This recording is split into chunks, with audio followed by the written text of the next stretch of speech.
Saúdo os irmãos com a paz do Senhor e quero desejar um bom dia, uma boa tarde, uma boa noite para meus amigos que estão ouvindo a palavra de Deus nessa hora. E eu vou deixar uma palavra para a sua meditação que se encontra no livro de Atos, capítulo 2 até o versículo 4, que tem como título A Descida do Espírito Santo. E fala assim: E cumprindo-se o dia de Pentecostes, estavam todos concordantemente no mesmo lugar, e de repente veio do céu um som como de um vento veemente e impetuoso, e encheu toda a casa em que estavam assentados.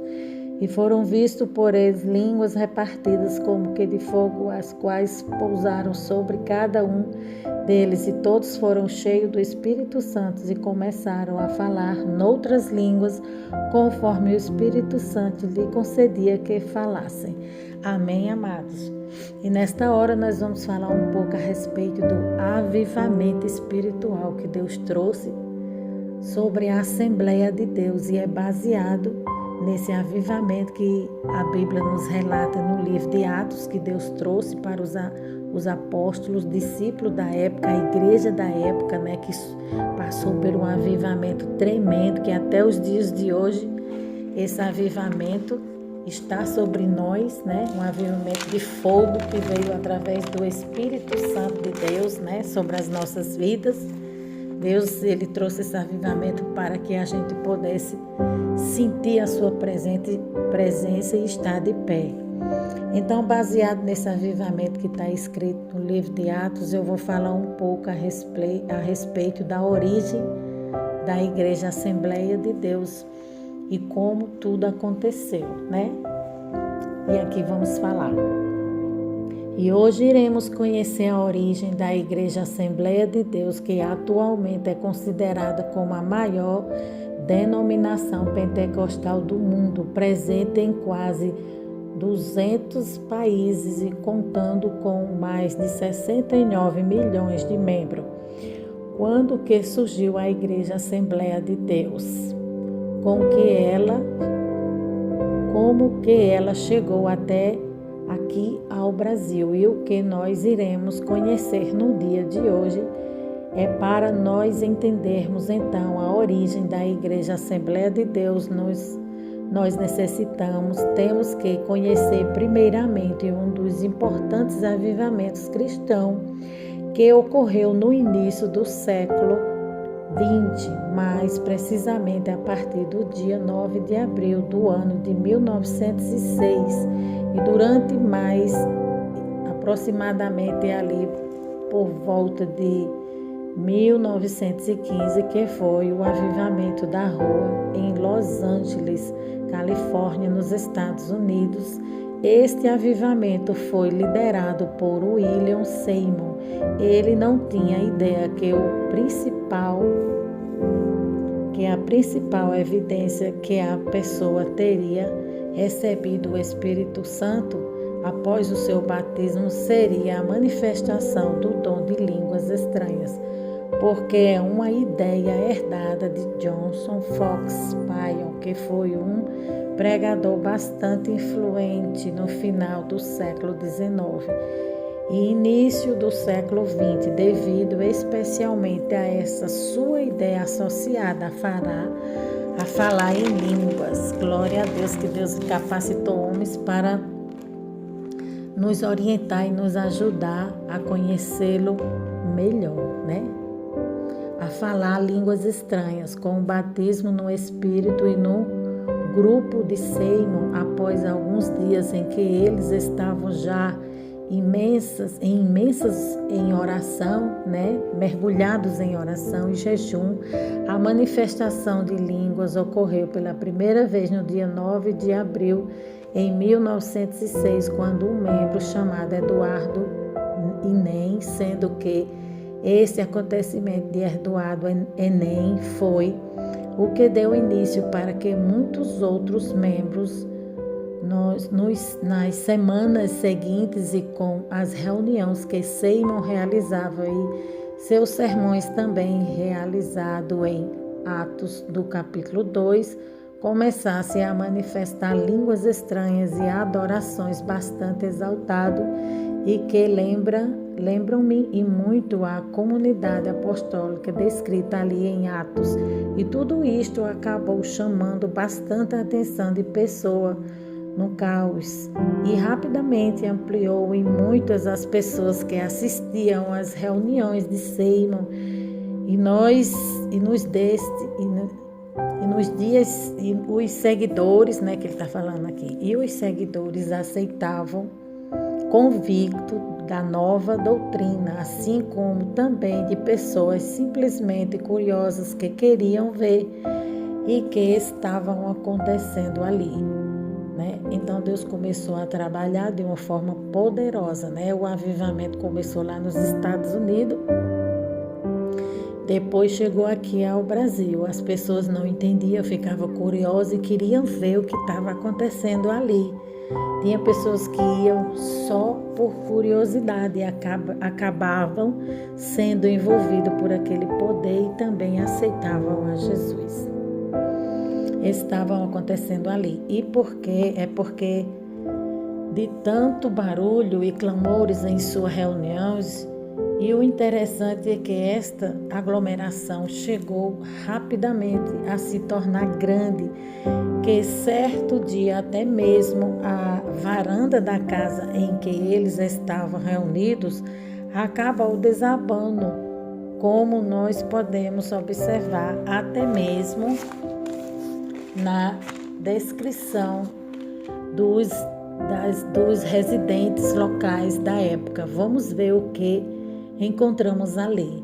Eles gritavam 3 dias e 3 noites. Era a época da Páscoa. As pessoas vinham de todos os lugares na manhã seguinte. Não havia como chegar perto da casa. Quando as pessoas entravam, caía sobre o poder de Deus, né?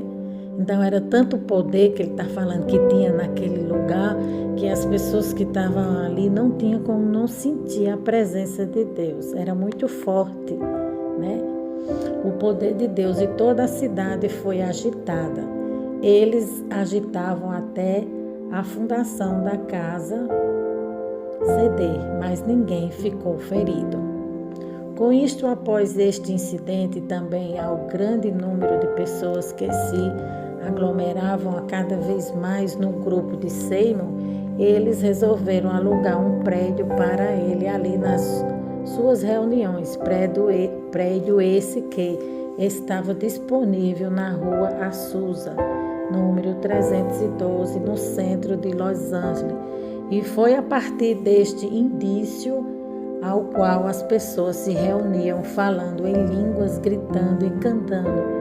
É o que nós encontramos e foi esse que encontrou para a história como o berço do movimento pentecostal moderno, e foi o avivamento da rua Azusa, número 312, que dava origem à Igreja Assembleia de Deus. Amém por isso, né, irmão? Glória a Deus. Deus sabe trabalhar. Então, essa igreja ela tem história, né? Se eu não me engano, essa igreja já tem 120 anos, então ela tem uma história. Você querendo ou não, a Assembleia de Deus tem uma história, a gente tem que respeitar, né? Existem pessoas que constroem uma história na presença do Senhor, então essa pessoa tem um legado, essa pessoa tem uma autoridade. Essa igreja aqui, ela tem uma autoridade de Deus, né? Ela foi uma igreja erguida pelo Senhor. A gente pode ver pela história, né? Ela tem uma história. Através da Assembleia de Deus, saíram outras denominações, foram fundada outra igreja, né? A igreja Deus é Amor, ela tem mais de 50 anos. O Davi Miranda era da Assembleia de Deus. Ele saiu da Assembleia de Deus com a doutrina, com os ensinamentos, porque Deus assim falou com ele e ele abriu uma igreja. Mas o ensino, né? A base da igreja dele, o fundamento, foi tirada da Assembleia de Deus. Então, a Assembleia de Deus é uma igreja muito abençoada por Deus, como tantas outras são. Mas aqui comentarista está falando que ela é uma igreja que ela tem uma história, né? Ela tem algo a contar, né? Ela é uma igreja para ser amada e respeitada, né? São mais de 100 anos, muitas almas se rendendo ao Senhor. O movimento pentecostal aflorou com intensidade em Los Angeles no ano 1906 e espalhou-se para diversos locais, entre eles Chicago, onde o pastor da Igreja Batista, Gunnar Wingen, recebeu o batismo do Espírito Santo numa convenção batista. Gunnar Wingen foi quem fundou a Assembleia de Deus aqui no Brasil, né? Conheceu o jovem Daniel Berg, que também fora batizado. Ambos eram suecos e se tornaram grandes amigos. Mais tarde, em Sayonberg, durante uma reunião de oração, Gunnar Wingen relatava aos presentes que Deus lhe havia revelado desse jeito: irmãos, o Senhor nos revelou que devemos partir para a América do Brasil do Sul, um lugar no Brasil chamado Pará. Neste porto, em 19 de novembro de 1910, o pastor Gunnar Wingen e o irmão Daniel Berg desembarcaram em terras brasileiras, como nos conta o presbítero Pedro Silva. Aí aqui ele vai dar um depoimento, né? Esse presbítero, ele conheceu a história desses dois missionários através dos pais dele, né? Aqui é o depoimento dele. Conforme a história dos antepassados, porque eu não assisti, porque eu não era nascido nessa época, mas os meus pais foram os primeiros crentes da Assembleia de Deus no Brasil. E eles conversaram em casa e nós contava tudo direitinho. O navio atracou na escadinha do cais, porto, e eles saíram do navio com suas maletas na mão e sem destino, porque não conheciam nada e nem tampouco conheciam a língua. Saíram em direção da América Presidente Vargas. Ao chegar na Praça da República, sentaram em bancos de barro que tinham lá. Naquela época, ali ficavam pensando e orando em espírito para Deus enviar o que eles poderiam fazer, né? Então, esses dois missionários estavam cheios do Espírito Santo de Deus e Deus conduziu ele até o Brasil, até o Pará. E ali eles ficaram no banco da praça, né, conduzido por Deus, pelo Espírito Santo, esperando o auxílio de Deus, e Deus os socorreu, né? Deus preparou tudo para eles. Sem rumo e economia, numa terra de um povo completamente desconhecido, esta era a situação de nossos missionários. O futuro era uma incógnita. Incógnita significa alguém que só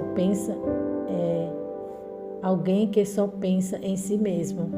O futuro dele era estável, né? Na ótica humana, mas só que na ótica espiritual eles estavam ali porque foi o Espírito Santo de Deus que os direcionou e os levou para ali, né?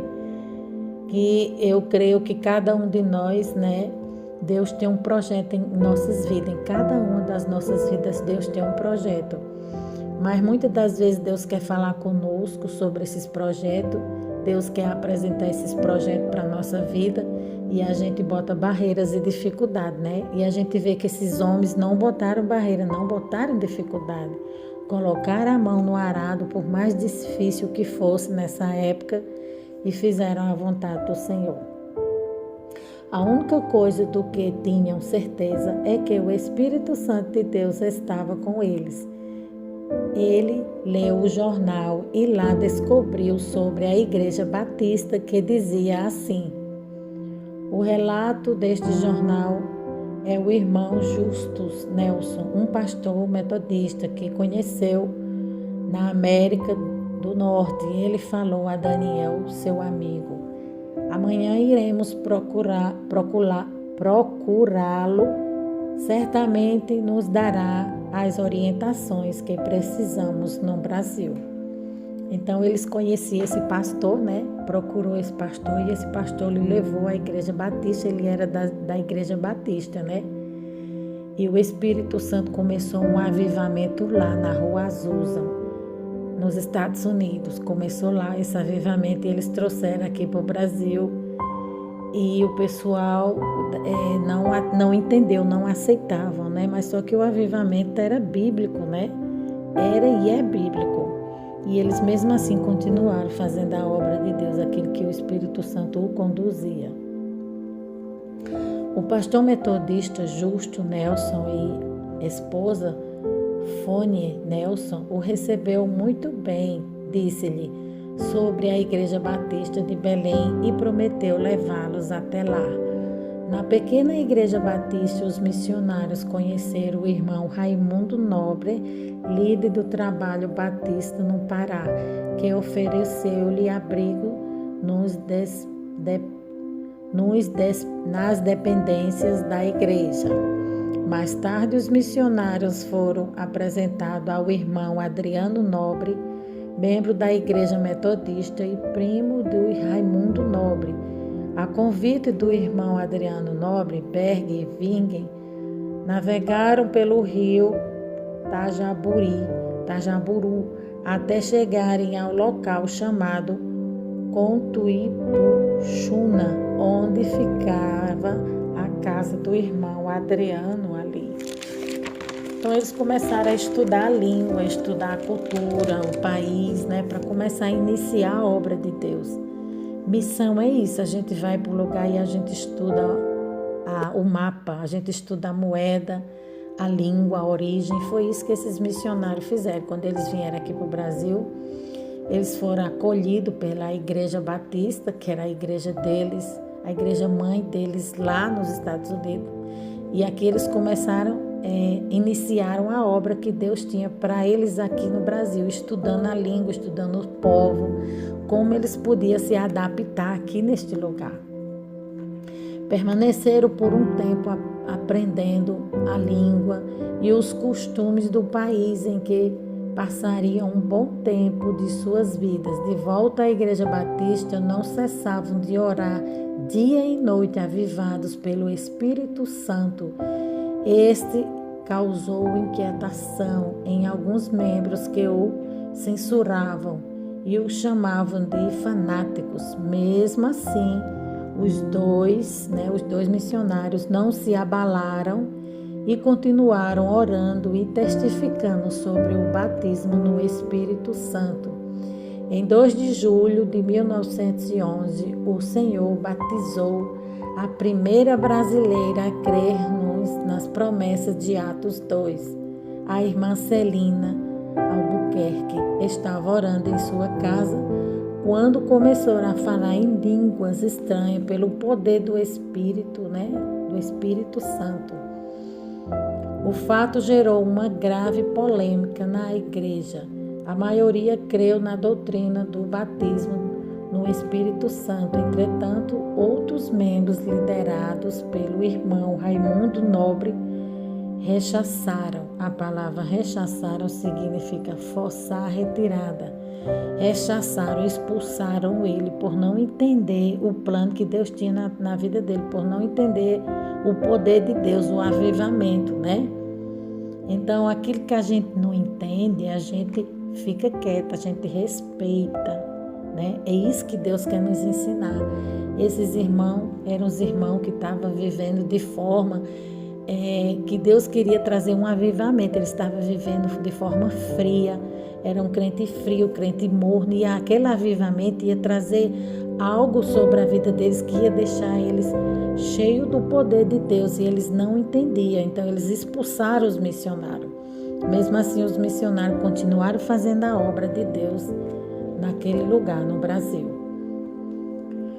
Raimundo Nobre rechaçaram completamente a ideia e voltaram a favor da exclusão dos simpatizantes do movimento pentecostal. As 17 pessoas que saíram da Igreja Batista se reuniram na casa da irmã Celina e ali, juntamente com os missionários Daniel Berg e Gumer Vingre, abriram um novo trabalho. Enfim, em 18 de julho de 1911, na rua Siqueira Mendes, número 67, começava a se estabelecer a primeira Assembleia de Deus no Brasil. A obra de Deus, né? Nunca é fácil fazer ela, né? A gente observa que são muitos obstáculos, né? Tudo é difícil para o Senhor, porque a nossa luta não é contra a carne nem o sangue, a nossa luta é contra principados e potestades, é contra demônios. Então a gente pode observar que esses missionários teve várias barreiras, vários levantes, né? Mas eles prosseguiram, eles foram perseverantes e eles pagaram o preço, né? Que é o que muitos hoje em dia não quer fazer, pagar o preço para se manter de pé, para fazer a obra de Deus, o ID do Senhor. Enquanto o pastor Gumer Vingren pastoreava a igreja em Belém, Daniel Berg saía como comportar, vendendo Bíblia e pregando o Evangelho em diversas cidades. Eram tempos difíceis, de longas jornadas, mas Deus jamais desamparou aqueles que lutam por sua palavra. O desafio era muito grande, mas a obra de Deus crescia a cada vez mais. A Absalão Biano, pastor pentecostal brasileiro ordenado por Gonaving em 1913 em Rio Preto, Tabajuru do Norte. Depois dele vieram Cristiano de Melo e Adriano Nobre. Nesse mesmo ano, o pastor Gonaving deu início ao trabalho missionário brasileiro, enviando para Portugal o irmão José Plácido da Costa e família em maio de 1913. O trabalho foi estabelecido e os portugueses passaram a conhecer a mensagem pentecostal. Glória a Deus, né? Mais tarde, o irmão José Matos se juntou ao trabalho. Em 1914, estoura a Primeira Guerra Mundial. Em 25 de outubro deste mesmo ano, chega ao Brasil mais um missionário sueco, Otto Nelson, e sua esposa, a Tina Nelson. No ano seguinte, foi a primeira vez do missionário Samuel Neston e sua esposa Lena Nestron. Alguns anos mais tarde, em 1917, foi fundado o primeiro jornal pentecostal, A Voz da Verdade. Glória a Deus, eles queriam divulgar a palavra de Deus, né? O intuito desses homens, né? Desses homens e dessas mulheres de Deus era espalhar as boas novas, espalhar a mensagem da cruz, né? A palavra de Deus. E para isso eles abriram um jornal para que ampliasse, para que fosse mais abrangente, para que alcançasse mais vidas. Esse jornal circulou por apenas 3 meses, mas os irmãos da Assembleia de Deus, eita glória, em Belém reconheceram que era necessário divulgar as bênçãos de Deus para todos o povo e para isso lançaram mão de um novo jornal, A Boa Semente, né? Cujo primeiro número circulou em janeiro de 1919. Estava lançada A Boa Semente da Literatura. Em 1921, chega ao Brasil Nis Nelson, jovem de apenas 26 anos, impulsionado por Deus, fez somar esforços à evangelização. Nessa época surge o primeiro hinário da Assembleia de Deus, o cantor pentecostal, com 44 hinos e 10 corinhos. No ano seguinte foi criado em Recife a harpa cristã. A igreja crescia e já se espalhava por vários pontos do país com o apoio de vários homens de Deus, como Eurico Begster, Bruno Eucarimast, é um nome bem difícil, viu? Gustavo Norgan, Joel Costa, José Menezes, Nilson Costa, Cícero Canudo de Lima, Paulo Leivos e Macalã. E Francisco Gonzaga, que, inspirado pelo Espírito Santo, dedicaram suas vidas bravando os caminhos da fé, abrindo ponto de pregação em diversas regiões do país e contribuindo para que a Igreja de Deus crescesse cada vez mais. Glória a Deus, né? O pastor filho de Gunaving falando, agora a gente vai ver o filho de Gunaving falando aqui, dando uma palavra para a igreja, né? Nos nossos dias atuais. Para recordação e agradecimento a Deus pelo que Deus tem feito através de homens que em si nada é, mas que eram cheios do fogo do Espírito Santo e que trouxeram a mensagem poderosa e as portas do inferno não têm podido prevalecer até o dia de hoje, mas graças a Deus esta obra permanece maravilhosamente até o dia da vinda do Senhor, né? O nome do pastor é Ivan Vingen, né? É o filho do Gunaving.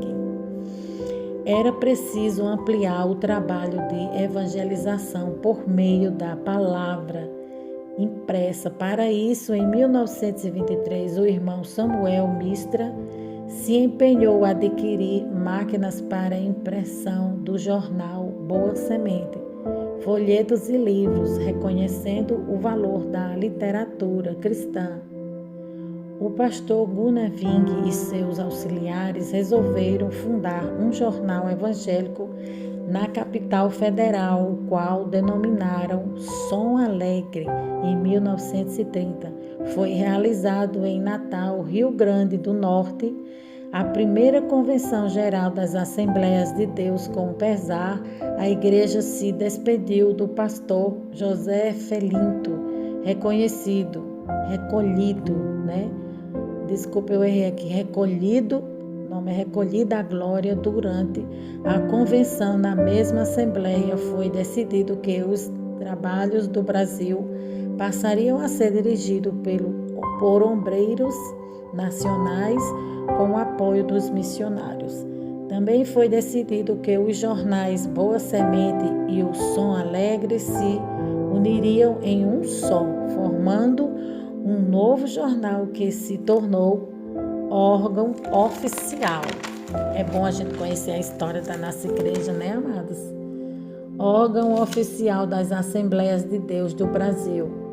O nosso mensageiro da paz, durante a ditadura de Getúlio Vargas, foi criado em órgãos contratado da imprensa, né? O departamento imprensa, propaganda, né? E todos os jornais deviam ser registrados. Aqui ele está falando sobre a perseguição da igreja nessa época aqui, que a igreja ela abriu uma editora para publicar a palavra de Deus, o evangelho.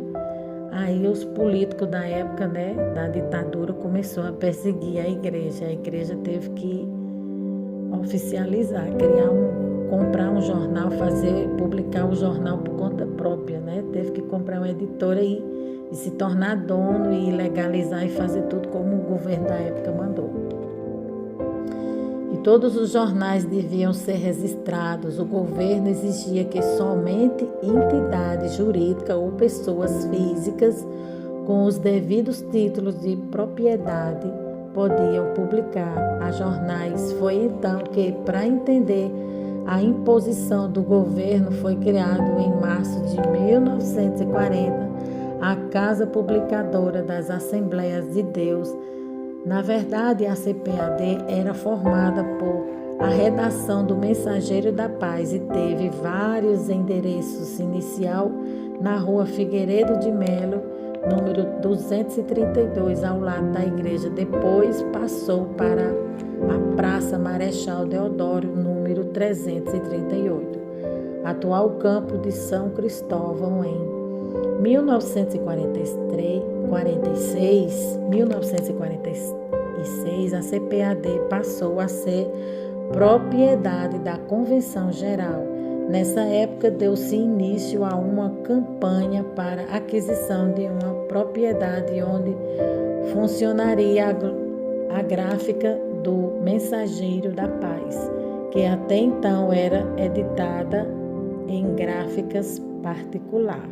Após vários meses, finalmente era lançada a pedra fundamental, a Rua Olinda de Melo, número 581, atual São Luís Gonzaga, em 1951, ide e pregai o Evangelho, né? Ultrapassar fronteiras e chegar até os confins da terra, anunciando que Jesus Cristo é o Senhor, né? Agora nós vamos ouvir a história do hino da harpa cristã. Então aqui nós vamos falar um pouco a respeito da história do hino 126 e como ele surgiu, né? Existem várias histórias em cima dos hinos da harpa, porém eu vou falar a história de um só, que é muito lindo, me chamou muita atenção. Eu fiquei muito apaixonada pela história da igreja a qual eu congrego, da Assembleia de Deus. Eu achei muito lindo, porque eu congrego nessa igreja há muitos anos, porém eu não conhecia a história, né? Eu ouvia falar, mas eu estou estudando desde ontem e hoje eu descobri a história e eu achei muito linda e resolvi publicar e relatar para os irmãos. Então aqui nós vamos contar a história do hino da harpa cristã 126. Levou 310 anos para o Evangelho entrar no Brasil.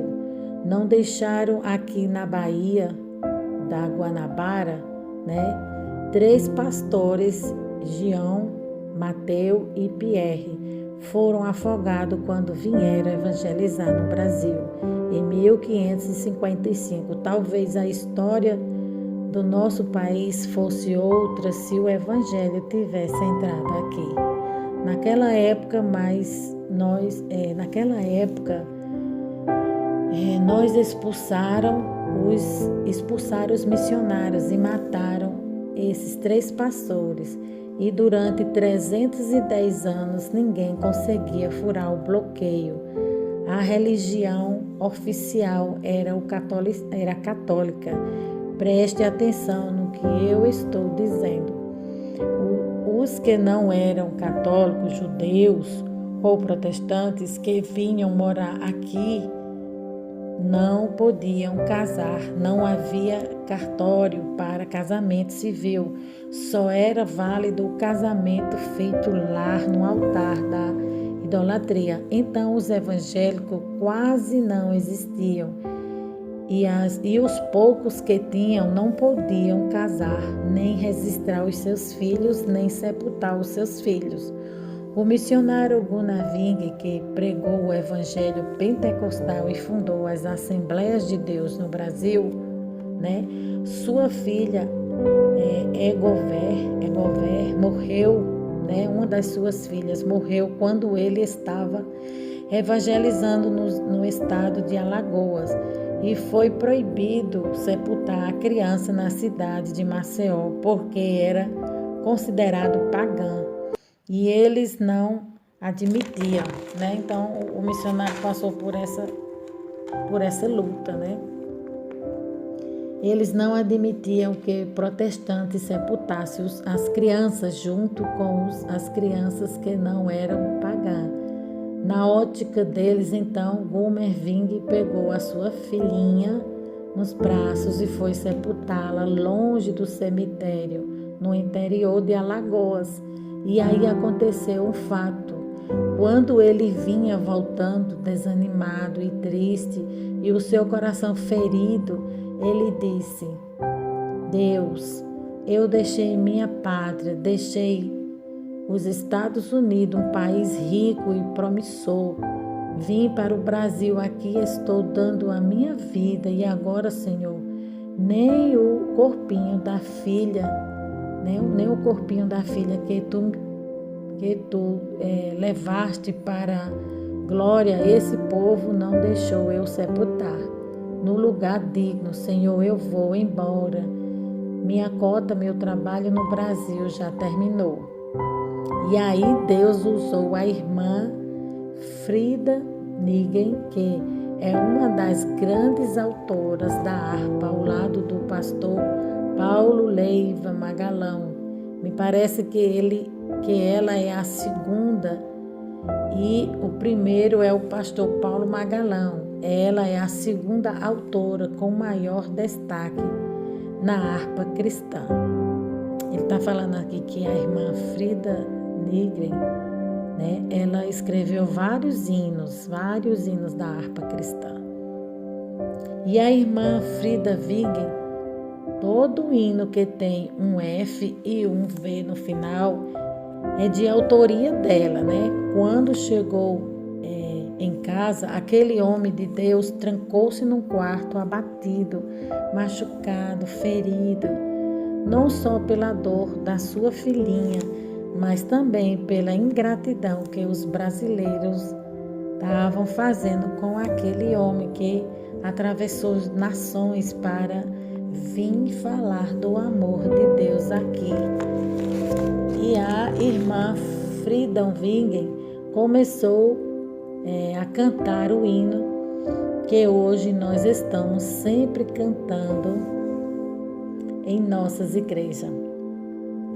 Quando aqui as flores já fenecem, as do céu começam a brilhar, quando a esperança desvanece, o aflito crente vai orar.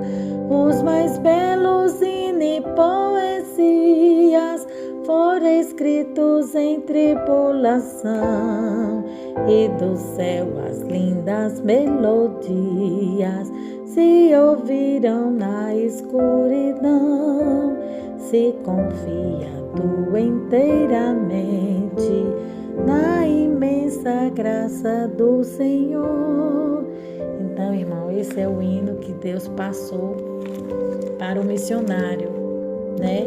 Num momento de dor, ele perdeu a sua filha e Deus deu esse lindo hino da harpa 126 para consolar o seu coração. Que o Espírito Santo venha falar melhor em cada coração dos irmãos, que Deus abençoe os irmãos, né? Agora aqui nós vamos fazer uma reflexão rapidinho, né, da palavra de Deus em Atos 2.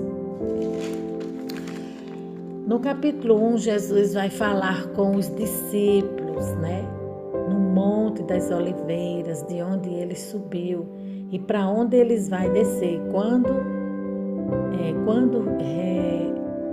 recrear, ele disse aos discípulos: vão para Jerusalém, vocês vão receber a promessa do Pai. Eles vão para Jerusalém e ficam lá 10 dias esperando a promessa. Agora já se passam 50 desde que Jesus ressuscitou, desde a Páscoa. 40 dias depois do ressuscitado, Jesus apareceu a ele muitas vezes. Diz isso nos capítulos anteriores. E nos evangelhos que acontecem o livro de Atos, agora eles vão para um cenáculo, fica 10 dias piores, porque eles ficaram sem Jesus. Eram 120 homens até que veio do céu o Espírito Santo e pousou sobre eles e falaram em línguas estranhas, né? Eram 500 homens que Deus fez a promessa, mas 120 foram os que perseveraram e ficaram ali esperando de Deus a promessa. Então, quando Deus promete alguma coisa para você, quando Deus promete alguma coisa para nós, a gente tem que esperar no tempo de Deus. Esses homens ficaram ali, né, por 10 dias, buscando todo dia a promessa de Deus, até que veio um vento impetuoso e encheu ele, né? Eles foram cheios do Espírito Santo, né? Isso é maravilhoso. Eles foram cheios, né, no cenáculo e foram para o pátio e caíram cheios de Deus, né? ficaram cheios de Deus, né? E as pessoas começaram a zombar dele, mas eles não estavam nem aí, continuaram cheios do poder de Deus.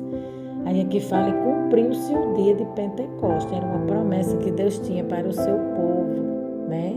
Era uma promessa que Deus tinha de encher a vida dos seus discípulos, de encher a vida da sua igreja, dos seus. E cumpriu-se o dia de Pentecostes, estavam todos concordantemente no mesmo lugar. Eles estavam em concordância, estavam no mesmo lugar onde Deus mandou. Vá para lá, fique lá em Jerusalém, espere que do alto vai vir o poder de Deus. Ficaram pagando o preço, que tem que pagar o preço, né? Se a gente não pagar o preço, não tem como receber a vitória, receber as bênçãos do Altíssimo. Versículo 2 fala, e de repente veio do céu um som como de um vento veemente, impetuoso, e encheu toda a casa em que estava sentado. Então o Espírito Santo veio com força e encheu a vida daqueles homens, e eles ficaram como embriagados, falando em outras línguas, e saíram de onde eles estavam e foram para o pátio, né? As pessoas ficaram observando, pensando, né? O mundo pensa que a gente é louco, né? Vocês veem que as pessoas que estão no mundo olham para a igreja, vê a igreja cheia de Deus, né? Porque Deus tem essa promessa de trazer um avivamento. Antes de Deus tirar a sua igreja da terra, Deus tem uma promessa de trazer um avivamento com fogo e com poder.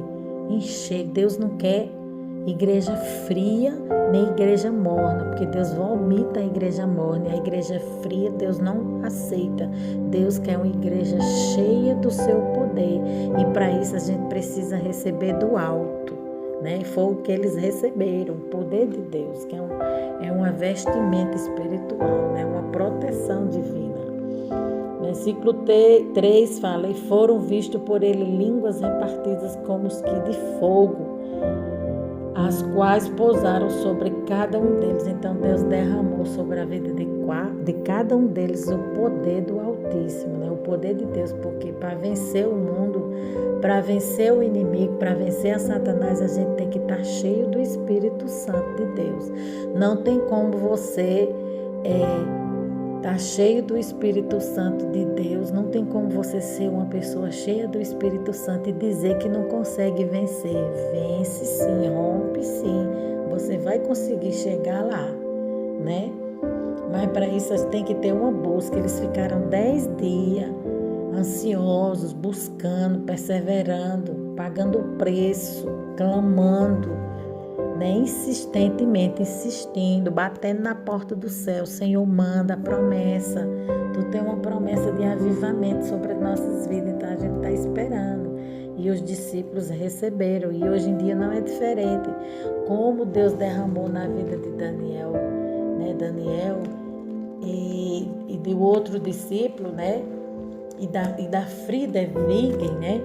Desses homens todos aqui, Deus também quer trazer um avivamento para a sua igreja nos dias atuais. Basta a gente insistir, a gente clamar, a gente se rasgar, buscar com intensidade, com insistência, se humilhar.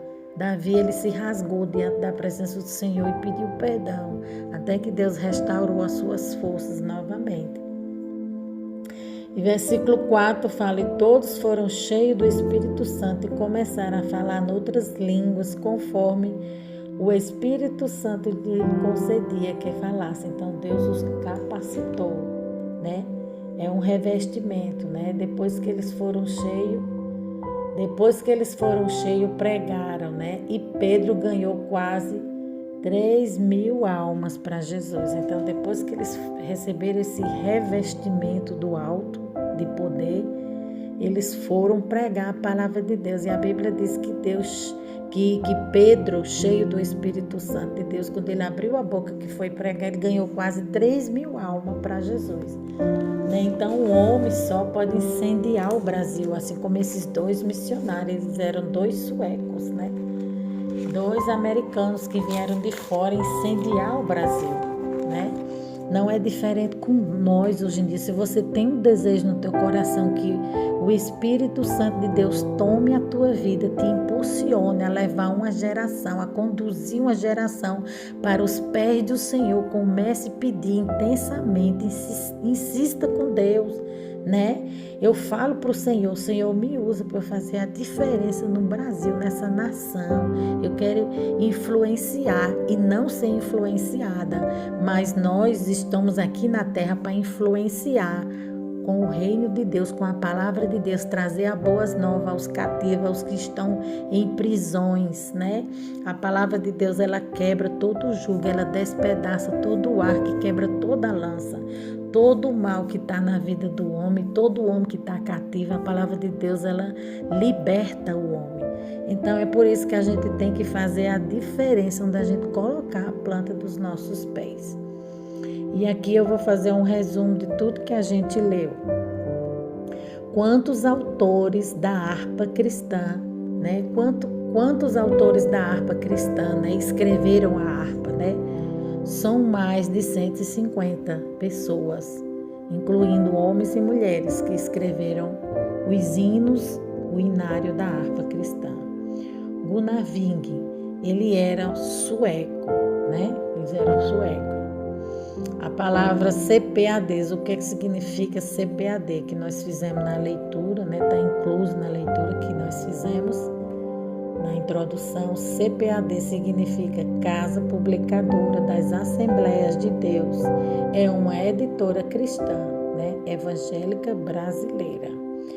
Povos no Brasil. Era europeu. Os povos do Brasil, quando esses missionários chegaram aqui, eles se depararam com é muito místico. Aqui tem muitas raças, muitos povos, muitas línguas, muitas pessoas aqui, tem muito aqui asiático, português no Brasil, imigrantes e também asiático, né? Mas em primeiro lugar foram os índios, né? Os que chegaram aqui primeiro no Brasil, né? Foram os índios que chegaram aqui, depois os portugueses no ano 1500. Então o Brasil são povos, raças e línguas, uma mistura, que tem uma cultura e tem uma mistura muito grande de povos. Então é por isso que esses suecos encontraram barreiras e dificuldades, né?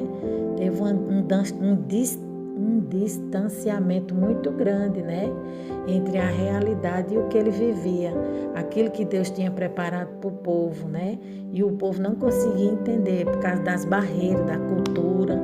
Então eles teve que vencer muitas barreiras para que a palavra de Deus alcançasse vidas, né, aqui no Brasil, mas eles conseguiram.